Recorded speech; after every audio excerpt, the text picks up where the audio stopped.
Monsieur le Président, Monsieur le Ministre, au début de cette année, 2 jeunes femmes sont mortes dans les services des urgences en région parisienne alors qu'elles attendaient des soins. Qu'avaient-elles en commun?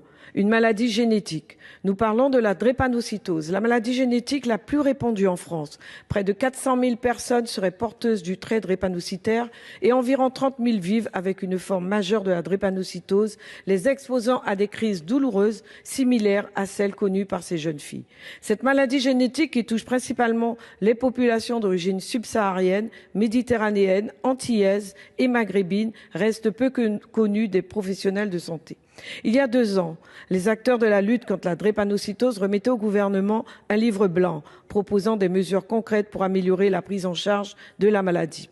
En premier lieu, ils avaient surtout réclamé une généralisation du dépistage néonatal à tous les nouveau-nés sans ciblage ethnique. Je me réjouis d'ailleurs que cette demande ait été satisfaite depuis le 1er novembre dernier.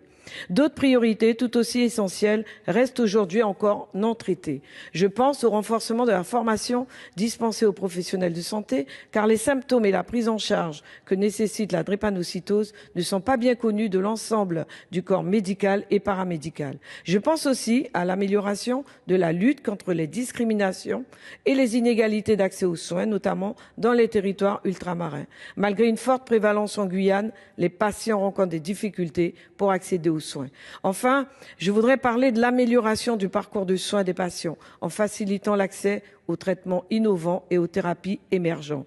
À l'approche de la journée mondiale de lutte contre la drépanocytose, célébrée le 19 juin, Monsieur le Ministre, pouvez-vous nous indiquer quelles actions concrètes le gouvernement entend mettre en œuvre pour améliorer la prise en charge des personnes atteintes de cette maladie, qu'elles vivent en France hexagonale ou dans les Outre-mer? Je vous remercie. En tant que ministre de la Santé et en tant que médecin, je suis naturellement très attentif à votre question. Votre question lève le voile sur une inégalité sanitaire flagrante, la drépanocytose, qui est la première maladie génétique en France et pourtant elle reste reléguée en marge du système de santé. C'est un scandale silencieux. Trop longtemps, cette pathologie a été ignorée, mal connue, mal dépistée, mal soignée.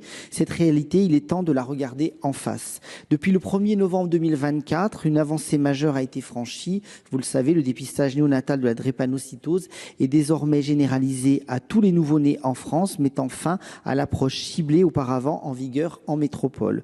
Ce dépistage, réalisé entre le 2e et le 3e jour de vie, via un prélèvement sanguin au talon, permet d'identifier précocement cette maladie grave et fréquente.